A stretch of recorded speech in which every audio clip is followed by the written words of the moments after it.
You don't start a night shift expecting deja vu to punch you in the teeth. KLAX, Tower Control, my second home for 22 years. If the coffee hasn't peeled the lining off your gut by midnight, something's wrong. Tonight, it was the usual. One controller down with the flu, one junior freezing under pressure, and a backlog of inbound Delta flights stacked like pancakes over SoCal. At 1:07, I cleared Delta 943 for descent. Routine. Descend and maintain 3000. Expect ILS runway 25 left. Pause. Roger Tower. 3000. Just like last time. I froze. Say again. Delta 943. Just kidding. The pilot chuckled. Long night. Yeah, too long. I chalked it up to nerves. Kept my voice level. Stayed procedural. That's the job. Don't rattle. But the chills stayed with me. I scribbled, just like last time, in my log, underlining it twice. Couldn't say why. 20 minutes later, United 115 asked for a course correction over Santa Monica. Nothing odd, except I hadn't handed them off yet. United 115, who cleared you north? You did, Tower. About 5 minutes ago. Sounded like you, anyway. I hadn't said a word. I triple-checked my logs.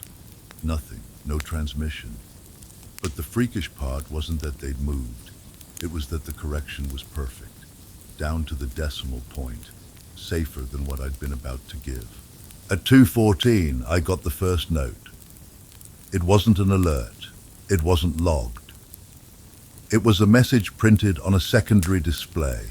Only mine. Blinking faintly beneath the traffic queue. Don't let 784 descend below 4000. Trust me. There is no protocol for ghost notes. But I knew the flight in question. Japan Air 784, en route from Narita, already inbound. Slated for 3000 feet. I should have ignored it. But I didn't. Japan Air 784, maintain 4000 until further instructed. They confirmed. 10 seconds later, a cargo drone cut across their original descent path. No warning, no ping. Just 30 tons of steel where it shouldn't be. If I hadn't held 784, we'd have painted the Pacific with bodies. I didn't speak, just stared at the screen until the letters blurred. The junior guy, Ronson, muttered something about luck. I laughed too hard. He looked at me funny. That was the moment I knew I'd lost the thread of what was real. That should have been the climax. But this is only where the air thins. Back in the break room, I caught myself staring at a photo on the corkboard.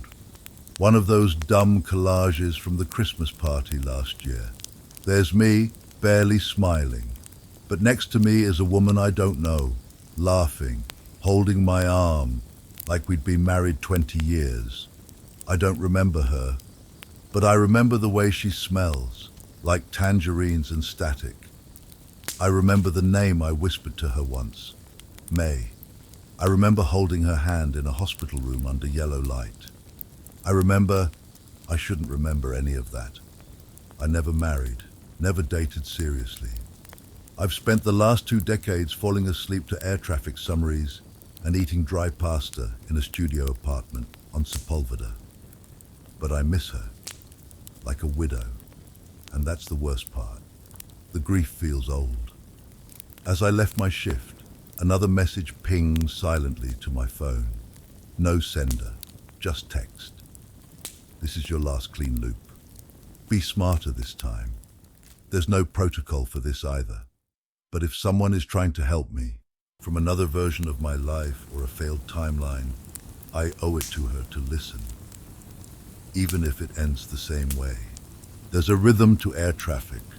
Hold, descend, contact tower. Predictable, safe, the illusion of control. I spent the next 2 days off shift, trying to sleep. I couldn't. I kept dreaming of the woman in the photo, May. I saw her making eggs in a kitchen I didn't recognize, humming a tune I somehow knew. I woke up gasping, half expecting her to be beside me. She never was. My apartment felt wrong, familiar but staged, like a replica made by someone who only half remembered the original. I checked my phone. Still no messages. No evidence that someone had warned me. No ghost printouts. Nothing in the logs. I even ran a diagnostics check on my tower console, clean. But that message, "Don't let 784 descend," saved 312 lives. So who sent it? More importantly, who knew I would listen?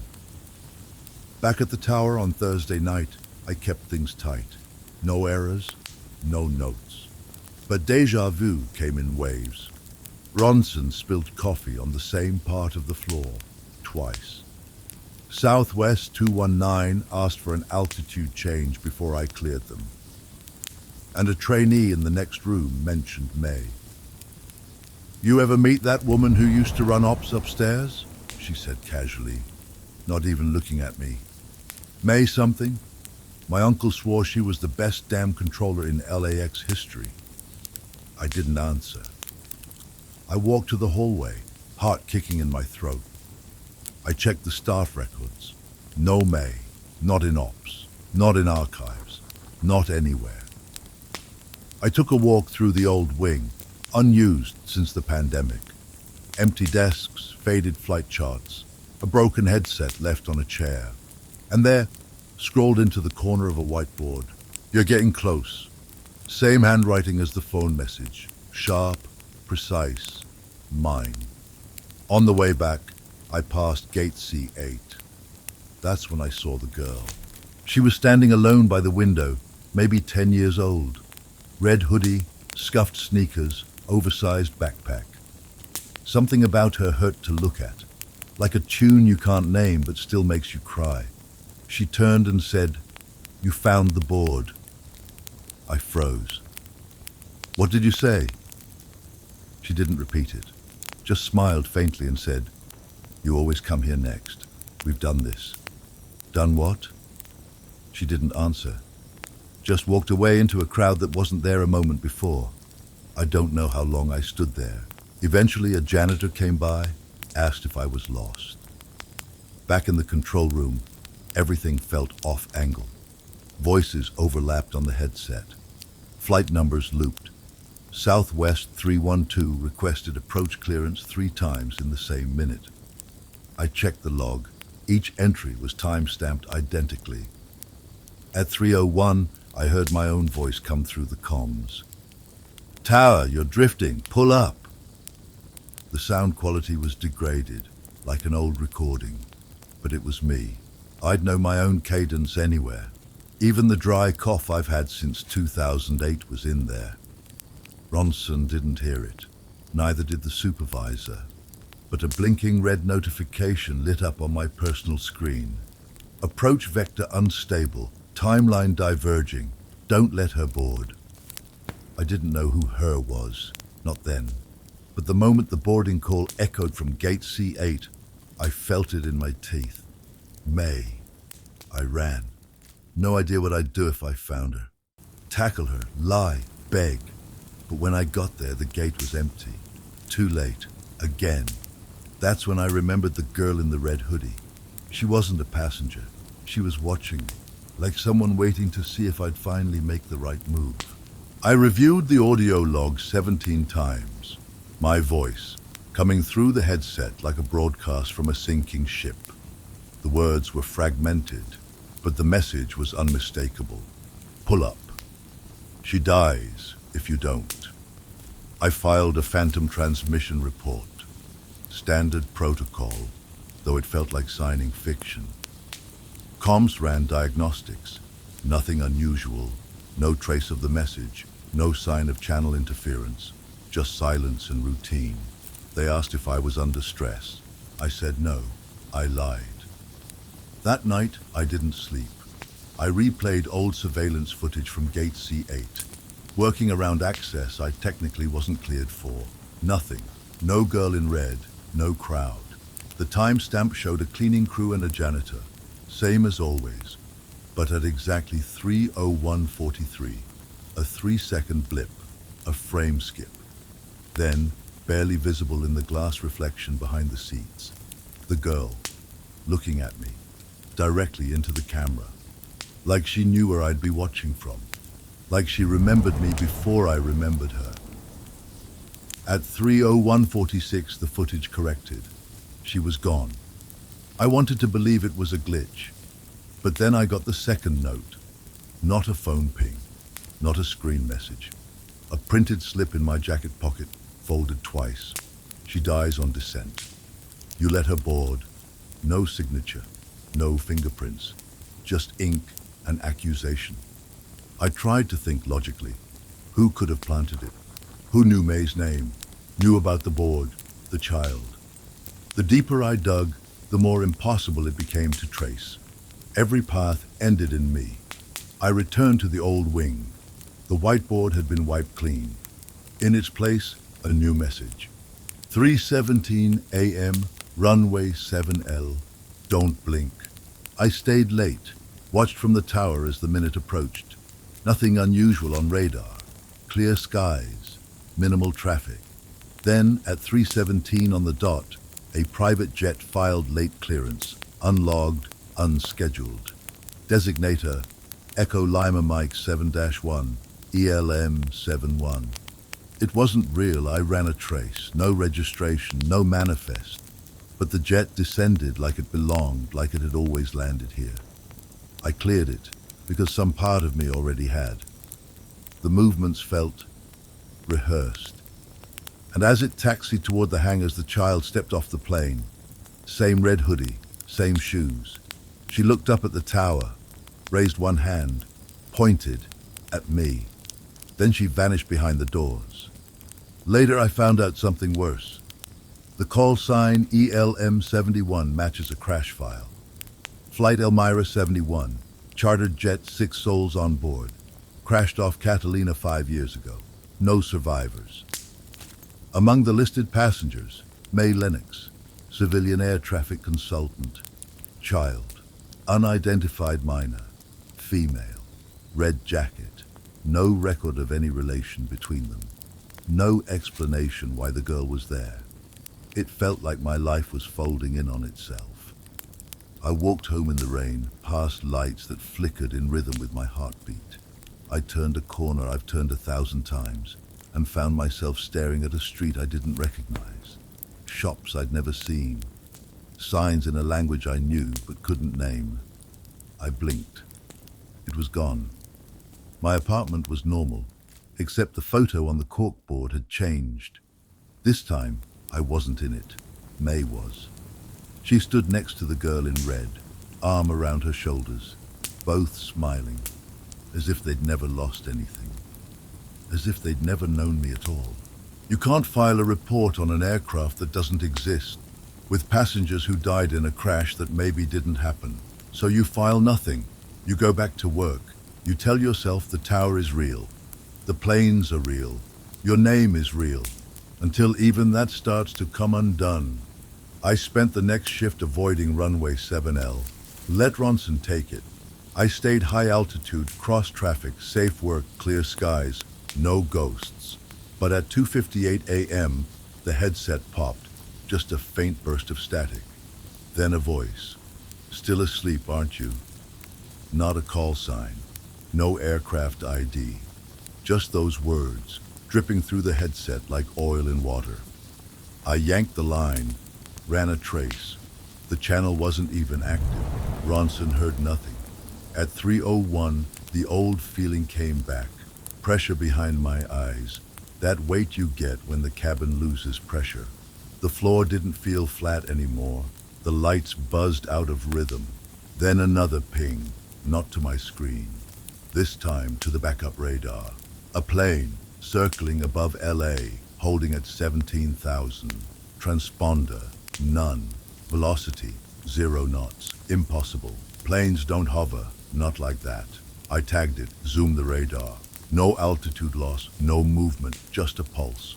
Every 7 seconds, like a heartbeat. And the name it broadcast buried in system metadata, Lennox. I pulled the logs, every record from the last 5 years. Found 6 anomalous entries, 6 nights where this ghost flight appeared, always in April, always between 3 a.m. and 3:30 a.m. And every time, the logs scrubbed themselves clean within 24 hours. Someone or something didn't want this tracked. I couldn't stop shaking. I locked myself in the debrief room and opened the incident folder I swore I'd never open again. Catalina crash, Elmira 71. They never recovered the black box, just fragments. The flight audio was corrupted, garbled, chopped. But one phrase kept repeating in the static. A woman's voice, panicked but focused. Tell him to turn back. He won't listen unless it's me. I played it over and over. It was May's voice. My hands stopped shaking because I remembered that voice, not from the tape, but from somewhere deeper, from that other life, the one I keep forgetting until something like this cracks the membrane. I remembered her yelling at me across a tarmac, tears in her eyes. You can't fix it this way. You already failed once. I remembered walking away, into a tower, into a shift, into a crash that rewrote everything. I stayed past shift change. I waited until dawn. And at 6:04 a.m., I got the third note, hand-delivered by a courier with no name tag. Plain envelope, typed note. Flight 943 is the axis, April 27th, 0314. a.m., second approach, do not redirect. Underneath it, a photo, black and white, grainy, me inside a wrecked tower, burned out, bent steel, clutching something in my arms. It wasn't equipment, it was the girl in the red hoodie, unconscious, bleeding, and in the bottom right corner of the image, a date that hasn't happened yet. April 27th, 2 nights from now. I didn't show up for my next shift. Not out of fear, not entirely. I needed space, distance, a high enough altitude to see the whole pattern. So I booked a room across from the airport, top floor, north view, brought every printout, log anomaly, and envelope I'd kept secret, spread them across the bed like tarot cards. It told a story, a looping one. Each April, a ghost flight appears. Each year, a near miss or close call is prevented, just barely. Each time, someone leaves a message from me. Each time, I ignore half of it and fail the rest, but not always in the same way. I listed the constants. 1, the girl in red. 2nd, May Lennox. 3, the time, 3:01 to 3:017. 4, the phrase, don't let her board.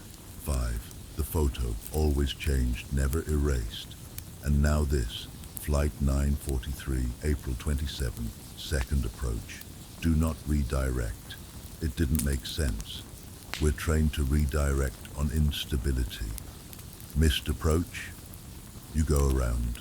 It's muscle memory, protocol. So why would I be told not to? Unless I'd redirected them before, in another version, another loop, and it cost lives. I watched the airport from my hotel window the night of April 26th. Couldn't eat, couldn't sleep.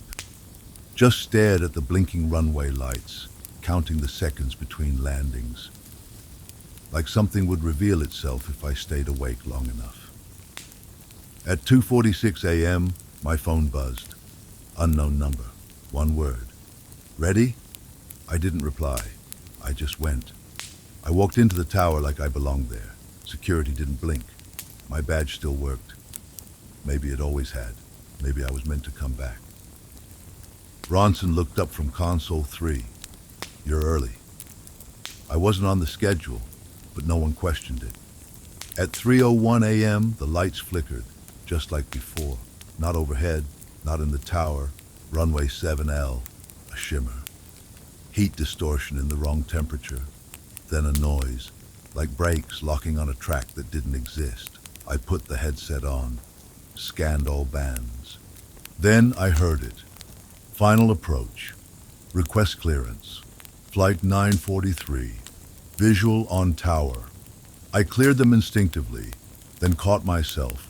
The plane wasn't on radar, but I saw it. Out there, over the city lights, coming in steady. I checked the manifest. 9:43 was scheduled for 3:14. Passenger count 182. I scanned the list. No May, no girl. I exhaled. Maybe this time it was different. Then a shadow moved behind Ronson, the girl in red, just standing there. She pointed to the radar. A second dot had appeared. Another 9:43. Same transponder, same vector. Seconds behind. Which one's real? I asked. She didn't answer, just watched me. At 3:13:17, the first 9:43 began final descent. No issues. Clear airspace. Ronson looked at me. You gonna redirect the second? I almost said yes. It was protocol. Standard operation. But the note said, do not redirect. I hesitated. Watched the radar. The second 9:43 vanished before touching airspace. Just blinked out, like it had never been real. The first 943 landed clean. Wheels down, smooth. Then my headset buzzed. Static. A voice fractured and weak. You did it. She lives. I turned. The girl in red was gone. Later, I walked to the gate. Just to see. Just to be sure. Flight 943 passengers filed out, blurry with sleep. Nothing unusual. Then May stepped off. Older. Gray at her temples. Same calm eyes. She didn't look confused to see me. Didn't say anything. Just took the hand of the girl in red, maybe 9 or 10 now, and walked past. But the girl looked back, held my gaze, and mouthed, one left. April 28th, 4:11 a.m. The terminal's almost empty. Gate 14 is dark, the cleaning crew shuffling past like ghosts in high-visibility jackets. I haven't slept. I don't think I'm supposed to anymore. I keep going over what the girl said. One left. Not one more flight, not one more loop. Just one left. It feels final. I ran every record from the night before. Both versions of Flight 943. Only one exists now. The logs rewrote themselves. Even the radar replay shows nothing but clean air. If I didn't have the notes, the picture, the faint bruise on my wrist from where I gripped the console, there'd be nothing left. Except her. And May. They're real now. Or maybe they always were. Maybe I'm the one who wasn't. At 3:03 a.m., the terminal lights flicker again. This time, I'm not in the tower.